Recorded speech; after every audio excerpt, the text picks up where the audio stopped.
I'm Mike Khalil, and my teammates' names are Antonio Ortega, Danielle Scarpino, and Simon.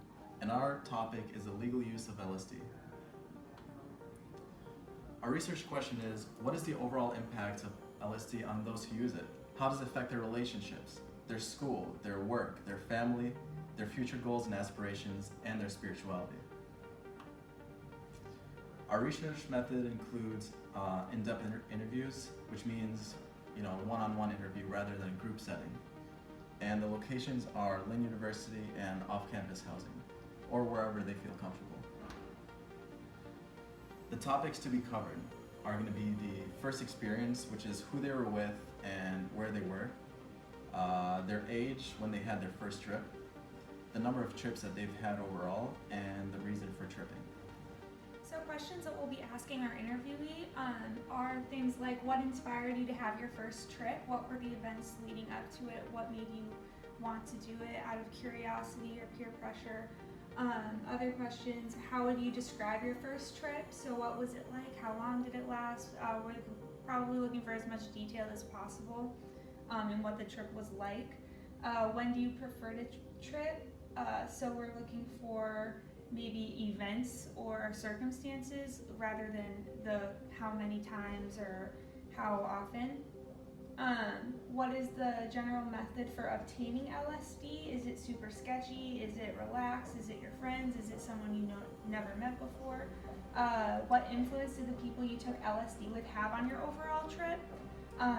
Does taking LSD with people make it a positive experience? Is it something that people take alone?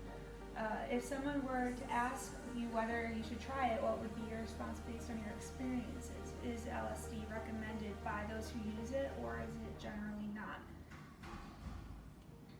Recruitment, so we will be targeting college-age students, probably 18 to 26, just young people in general who are around the same age to get different perspectives on the same age group.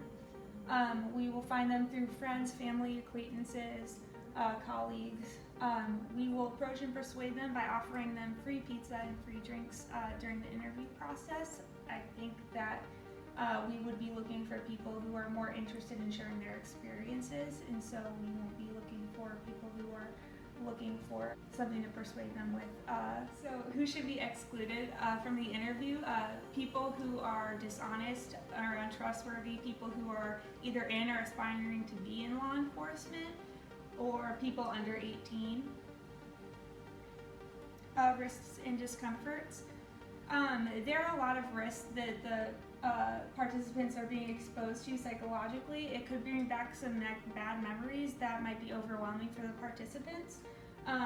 It would be a social risk because they're admitting to using illegal drugs, and it could have consequences with their friends and family.